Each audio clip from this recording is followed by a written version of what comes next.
जय माता की दोस्तों, माता रानी की कृपा आप सभी लोगों पर सदा और सर्वदा बनी रहे। दोस्तों आपका स्वागत है अपने channel my lovely home and garden में। दोस्तों आज की वीडियो में हम लोग बात जानेंगे और बात करेंगे कि निर्जला एकादशी या भीमसेनी एकादशी या पांडव एकादशी के दिन कौन कौन से कार्य करने चाहिए, कौन कौन से कार्य नहीं करने चाहिए, गलती से भी नहीं करने चाहिए दोस्तों। क्योंकि अगर उसे करते हैं आप तो आपके सारे व्रत का फल जो है मतलब पुण्य की जगह पाप में बदल जाता है और आपका फल, व्रत का फल किसी और को चला जाता है। तो इन बातों का रखना है ध्यान दोस्तों। तो इस वीडियो में हम लोग जानेंगे। और एक चीज़ मैं बताऊंगी दोस्तों कि कौन सा मतलब किसी भी भगवान को कौन सा ऐसा चीज़ है जो इस एकादशी के दिन नहीं चढ़ाना चाहिए। फिर उसके बाद दोस्तों सुहागिन महिलाओं को कुछ बातों का तो अवश्य ही ध्यान रखना चाहिए एकादशी अगर व्रत कर रही हैं तो। इन सब वीडियो में बहुत सारी चीज़ें ऐसे भी हम लोग बात करेंगे कि निर्जला एकादशी के दिन आप किस तरह से व्रत धारण करें कि आपको प्यास न लगे, कौन सा उपाय करें कि आपको प्यास नहीं लगे दोस्तों। तो इस वीडियो की जानकारी बहुत ही खास होने वाली है, बहुत ही महत्वपूर्ण होने वाली है दोस्तों। तो आशा करते हैं कि आप वीडियो की जानकारी अंत तक लेंगे। और इस वीडियो की कोई भी जानकारी आपको अच्छी लगे दोस्तों तो लाइक तो अवश्य करें। लाइक ही एकमात्र ऐसा जरिया है जिससे हम लोगों को पता चलता है कि ये वीडियो आपको उपयोगी लगी दोस्तों। और दोस्तों अगर वीडियो उपयोगी लगे तो अपने फ्रेंड्स और फैमिली में ज़्यादा से ज़्यादा शेयर करें ताकि हम और आप मिलकर उनकी ज़िंदगी में भी कुछ मदद कर सके दोस्तों। फिर आप अभी तक मेरे चैनल पर नए हैं दोस्तों तो मेरे चैनल को सब्सक्राइब कर लें और बेल नोटिफिकेशन अवश्य दबाएं ताकि आने वाली जानकारी आपको समय से मिल सके। दोस्तों एक महत्वपूर्ण तुलसी से जुड़े हुए उपाय के बारे में मैं बात करूंगी, तब वीडियो के अंत तक अवश्य बने रहें क्योंकि उसे लास्ट में ही मैं शेयर करूंगी दोस्तों। और तुलसी की पूजा इस दिन कैसे करें इस पर भी चर्चा करेंगे दोस्तों। तो दोस्तों देर न करते हुए हम लोग बातचीत शुरू करते हैं दोस्तों। आज एकादशी से संबंधित जो भी महत्वपूर्ण जानकारी है उस पर बात करेंगे दोस्तों। निर्जला एकादशी व्रत अगर हम धारण कर रहे हैं तो व्रत धारण करने मात्र से ही जितना पूरे वर्ष की एकादशी होती है, जो 24 एकादशी या फिर जिस वर्ष अधिक मास या मलमास लगता है तो 26 एकादशी होती है, व्रत धारण करने से जो पुण्य मिलता है वो एकमात्र एक एकादशी व्रत धारण करने से पुण्य मिलता है दोस्तों। इसी से आप समझ सकते हैं कि यह निर्जला एकादशी व्रत जो है सबसे बड़ी और सबसे महत्वपूर्ण और सबसे फलकारी एकादशी होती है दोस्तों। सबसे पुण्यदायी कहा जाए कि सबसे ज़्यादा पुण्य देने वाली एकादशी व्रत होती है। तो आप खुद ही सोच सकते हैं कि ये क्यों इतनी महत्वपूर्ण है। क्योंकि इस तपती हुई ज्येष्ठ की शुक्ल पक्ष की 10वीं एकादशी तिथि को हम लोग इसको मनाते हैं। 10वीं से ही इसका नियम शुरू हो जाता है दोस्तों। और ये 3 दिन का लगभग व्रत चलता है। 3 दिन इसके नियम को पालन किया जाता है। और इस तपती हुई गर्मी में जहाँ एक पल प्यास के पानी के बिना नहीं रह सकते, प्यास से लोग परेशान रहते हैं, तो इस व्रत को बिना अन्न जल के हम लोग धारण करते हैं दोस्तों। और बिना अन्न जल के धारण करना, बिना जल के धारण करना व्रत एक तप के बराबर ही है। इसी वजह से इस व्रत को अगर आप करते हैं तो आपको बहुत ही पुण्य मिलता है। कहा जाए कि जितना 24 एकादशी व्रत धारण करने पर जितना पुण्य मिलेगा उससे कई गुना ज़्यादा एक ही एकादशी व्रत धारण करने से आपको मिलता है दोस्तों। तो दोस्तों जानते हैं कि इस व्रत को धारण करने के लिए क्या सावधानी बरतें। दोस्तों कोशिश करना चाहिए कि ये व्रत निर्जल ही करें। आप संकल्प एक बार धारण करें और अपने जो क्षमता है, शारीरिक क्षमता को पहचानें और एक बार संकल्प तो धारण करें निर्जल एकादशी व्रत को धारण करने का। और सारे दिन निर्जल धारण करने का संकल्प लेने के बाद अगर करते हैं आप तो अवश्य भगवान आपकी मदद भी करते हैं, आपके व्रत को पूर्ण कराने में मदद करते हैं दोस्तों। वही एकमात्र जरिया है कि हम कठिन से कठिन समस्या से या कठिन से कठिन परीक्षा से पास हो जाते हैं दोस्तों। तो आप भगवान पर विश्वास रखें और संकल्प धारण करें कि इस दिन आप निर्जल व्रत धारण करेंगे। अगर कोई किसी मतलब कहा जाए कि कोई परेशानी में है, किसी दिक्कत में है, अगर नहीं धारण कर पाता है, अगर कोई बुजुर्ग हैं या बीमार है तो वो जलाहार लेके संकल्प धारण कर सकते हैं व्रत रखने का, या फिर फलाहार लेके धारण करने का संकल्प ले सकते हैं। बस इतना ही होगा दोस्तों कि उन्हें पूरे एकादशी व्रत का फल नहीं मिलेगा, उन्हें बस एक एकादशी व्रत का फल मिलेगा दोस्तों। इसलिए कोशिश करें कि आप वर्ष में हर एकादशी रहें या नहीं रहें, वर्ष में 24 एकादशी कुछ लोग रहते हैं, कुछ लोग 12 एकादशी रहते हैं, आप रहें या ना रहें, लेकिन इस एकादशी व्रत को निर्जल धारण करने का कोशिश करें। और दोस्तों यदि आप इसे निर्जल धारण करते हैं तो आपके सारे पाप जो है पुण्य में बदल जाते हैं। तो इस बार की एकादशी जो है उसका समय क्या है और ये सब चीज़ें और पारण की समय क्या है दोस्तों, इसके पहले भी वीडियो में मैंने दिया है, उसका लिंक आपको डिस्क्रिप्शन में मिल जाएगा और यहाँ आई बटन पे भी मिल जाएगा दोस्तों, और पूजा विधि मिल जाएगी। लेकिन आज हम लोग सिर्फ जानेंगे क्या करना चाहिए क्या नहीं करना चाहिए, नियम और जानेंगे इसमें। तो दोस्तों आपको यहाँ से ये भी मिल जाएगा कि शुभ मुहूर्त पारण का क्या है, स्क्रीन पे भी डिस्प्ले होगा, वहाँ से भी आप देख सकते हैं दोस्तों। पहले हम लोग बात करेंगे नहाए खाए दशमी तिथि के दिन जो करते हैं हम लोग, उस दिन कैसे करना चाहिए। दशमी तिथि का दिन का जो नियम है वो एकादशी से भी बड़ा होता है दोस्तों। इस दिन हमें सात्विक भोजन ग्रहण करना चाहिए और महिलाओं को अपने बाल को धुल लेना चाहिए। तो बात आती है कई बार कि मंगलवार के दिन किसी किसी के घर में नहीं बाल धुला जाता है, तो वो अपना सोमवार को ही धुल लें और उसके बाद मंगलवार को वो हल्का वैसे पानी से अपने बाल को धुल सकती हैं दोस्तों। ऐसा व्रत में किया जाता है, इससे कोई दोष नहीं होता है। और उसके बाद दोस्तों ये व्रत 30 मई से ही शुरू हो जाएगा दशमी तिथि, उसी दिन से इसके जो नियम है शुरू हो जाते हैं। तो सात्विक भोजन में आप बिना लहसुन प्याज के, बिना मांस मदिरा के भोजन ग्रहण करें। और उसके बाद इस दिन बहुत सी सारी चीज़ों को नहीं खाया जाता है, जैसे कि मसूर की दाल हो गई, गाजर हो गया, मूली हो गया, टमाटर हो गया, आदि चीज़ों को इस दिन नहीं ग्रहण करना चाहिए दोस्तों। तो फिर उसके बाद आप इस दिन ज़्यादा से ज़्यादा जो ठंडे भोजन होते हैं, ठंडे फल होते हैं, उनको ग्रहण करें ताकि आपको दशमी के बाद एकादशी के दिन व्रत करने में दिक्कत ना हो। इस दिन आप तली भुनी चीज़ों को ना खाएं दोस्तों दशमी के दिन, क्योंकि अगर आप तली भुनी चीज़ों को खाएंगे तो आपको प्यास ज़्यादा लगेगी, इससे भी बचें। और मीठे भोजन का प्रयोग करें। मीठे भोजन का प्रयोग करने से आप जो होता है कि क्या खाना चाहिए क्या नहीं खाना चाहिए, इस कन्फ्यूजन से भी आप बच सकते हैं दोस्तों मीठा भोजन करते हैं तो। और दशमी के दिन सिर्फ दिन में ही भोजन किया जाता है, संध्या काल में जब सूर्यास्त हो जाए उसके बाद से भोजन नहीं किया जाता है दोस्तों। तो इस बात का भी आप ध्यान रखें। अगर आपको भूख और प्यास लगती है रात्रि के समय, मतलब संध्या काल में के बाद, तो आप उस समय फलाहार या फिर दूध या फिर जलाहार ले सकते हैं, लेकिन अन्न नहीं ग्रहण किया जाता है दोस्तों। अन्न दिन में ही खाया जाता है सिर्फ, तो इस बात का भी आप ध्यान रखें। फिर उसके बाद दोस्तों बहुत सारे ऐसे लोग हो जो दिक्कत रहती है, जिनकी शारीरिक स्वास्थ्य अच्छा नहीं रहता है, वो बीमार रहते हैं, तो वो भी संध्या काल में फलाहार लेके अपनी दवा वगैरह को खा सकते हैं दोस्तों। और इस दिन महिलाएं जरूर से अपने बाल का ध्यान रखें। अगर नहीं संभव है, नहीं हो पा रहा है, तो आप ये सोमवार मतलब आज के दिन ही आप कर सकती हैं, बाल धुल सकती हैं और द्वादशी को सिर्फ पानी से धुल सकती हैं। फिर उसके बाद दोस्तों बात आता है कि महिलाओं को, सुहागिन महिलाओं को तो खास करके एकादशी, पूर्णिमा और अमावस्या को बाल भूल से भी, गलती से भी नहीं धुलना चाहिए।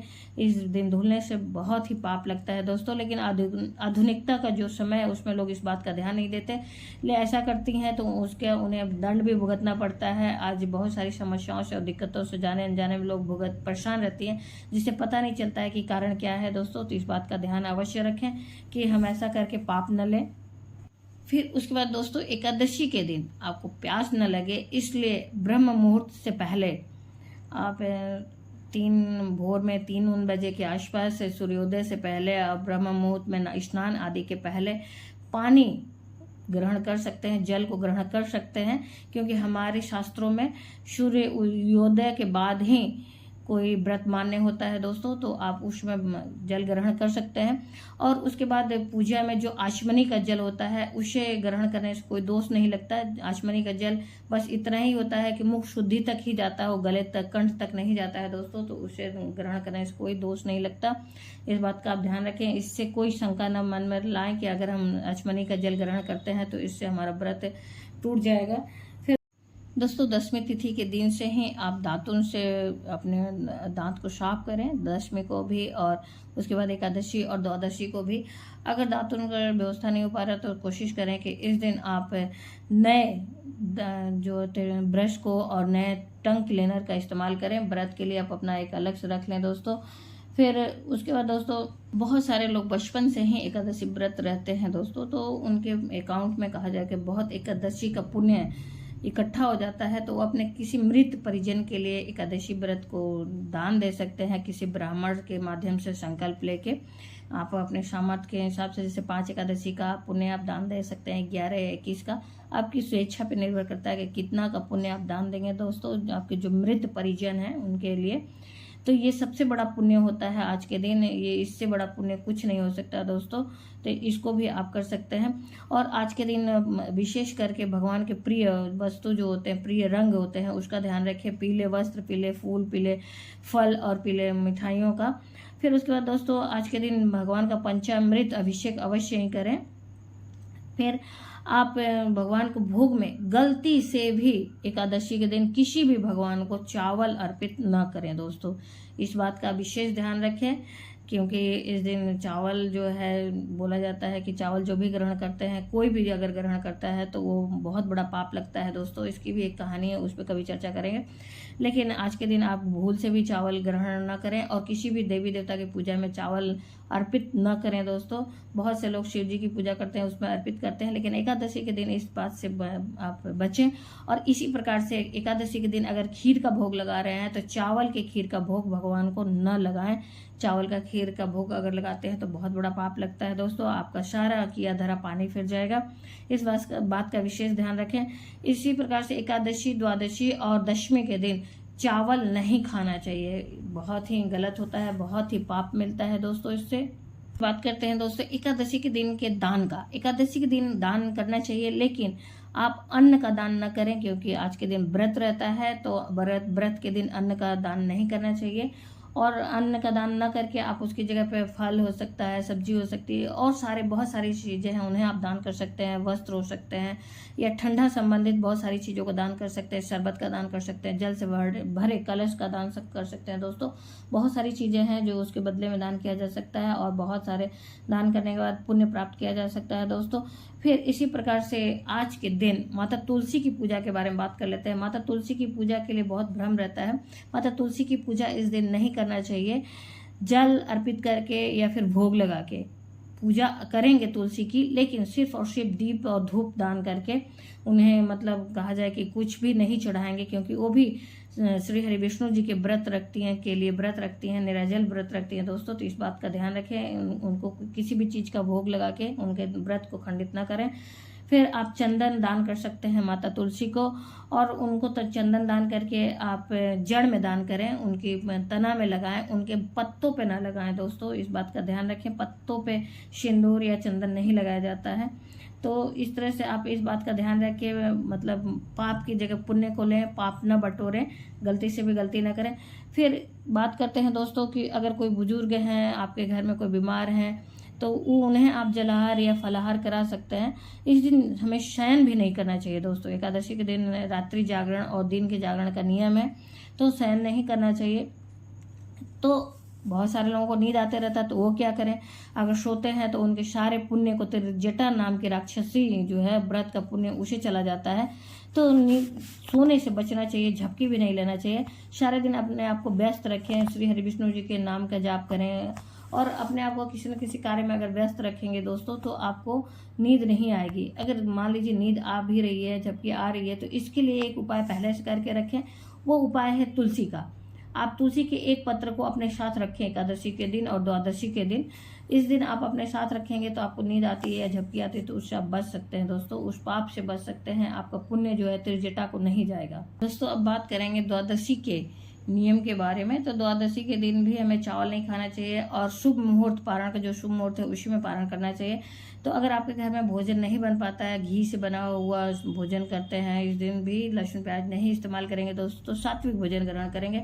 अगर सुबह में नहीं बन पाता है आपके पारण के समय में, तो आप तुलसी और गंगा जल ग्रहण करके अपने व्रत को पूर्ण कर सकते हैं। ये भी पूर्ण व्रत माना जाता है, पूर्ण पारण माना जाता है दोस्तों।